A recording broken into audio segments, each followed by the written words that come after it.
how does it feel that it looks like you put a lot of work and effort into this, and now it has come to fruition? So how do you feel about that? Humbled. This is a lot different running with a major party backing and a coalition than the last election, than the last campaign, which was a petitioning. So it's kind of humbling. It's very humbling. I firmly believe a coalition is what we need to do to bring all of Norwalkers together, regardless of party affiliation. And the Republicans need to really be commended for going out here and endorsing an unaffiliated candidate. That's actually quite revolutionary. I don't think it's ever happened. And so I believe that they're putting the city first over party, and to that, they need to be commended. You said you've been knocking on a lot of doors. Yep. When you knock on doors, how do you select which door to knock on? Are you looking at a list of party affiliation or what?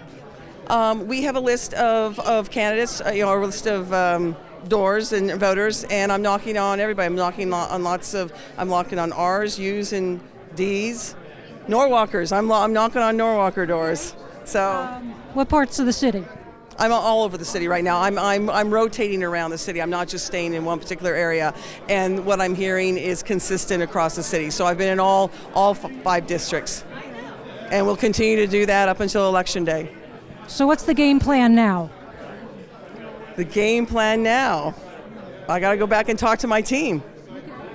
And just keep knocking on doors and talking to voters. It's not about me. This is about Norwalk. We are really on a precipice, and so I have my bipartisan team, and I have a great slate of candidates here. I know most of them for the Board of Ed. Alex Kemeny is fabulous. I've got Rich Bonifant. I've got people that have got genuine expertise in the police force, in the fire department. Mike Foley, Glenn Iannacone. We've experienced a lot of growth, and we need expertise on the council to start looking after Norwalk residents. I feel very good about that.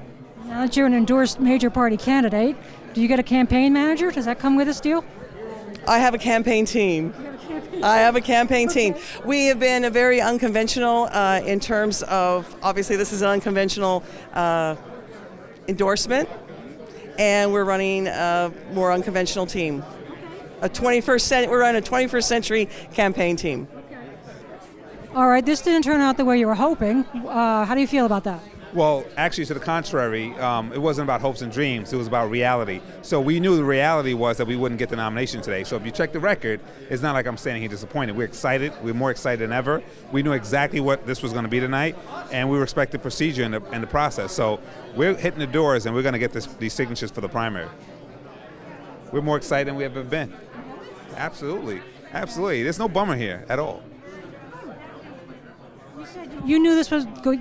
You were expecting this, so why were you expecting this? Well, for one, I'm new to the party, and so you have to actually get to know people, and people have reasons to be skeptical. Secondly, we knew that the independent candidate was already courting the Republican Party since she ran the last time.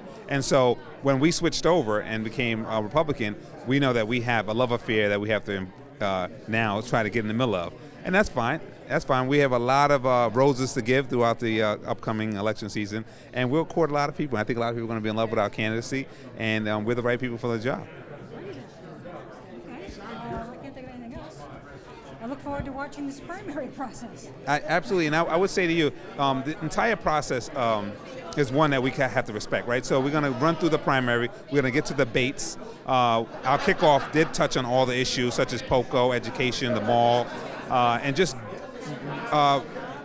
reuniting the people of Norwalk. So we touched on all of that. But as I said at my kickoff, we didn't want to take a deep dive that day. It wasn't a platform type space. It was just to let people know who we are and what our plans are briefly. But throughout the next coming weeks, we're going to be getting deeper into what the agendas are. We're going to be more visible in the city, and we're going to continue to knock on doors. So we're very, very excited about what's going on. And if we didn't expect this, that we didn't do our math correct. And we've been doing our math correct from day one. What about the perception that this is based on spite? That you didn't get the probate judge nomination, and you, like I saw a Facebook comment from Lisa that this was based on negative feelings about your former party. Well, let me tell you something. Being of service is number one. Being qualified to serve is number two. So my whole life is about giving service. And secondly, making myself qualified to serve.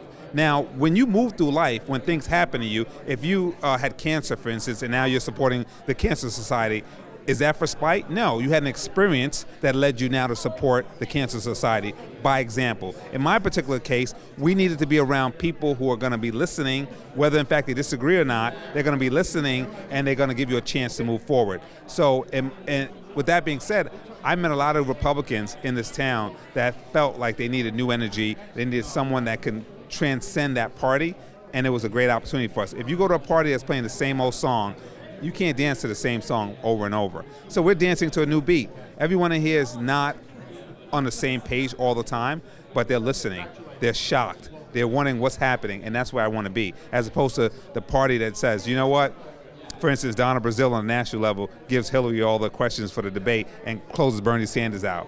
We can't be in that kind of setting where it's predetermined. So that party was predetermined. So I wish them well. I don't want to be a part of a place that's predetermined. So I'm going to keep moving, and we're going to keep making the city proud.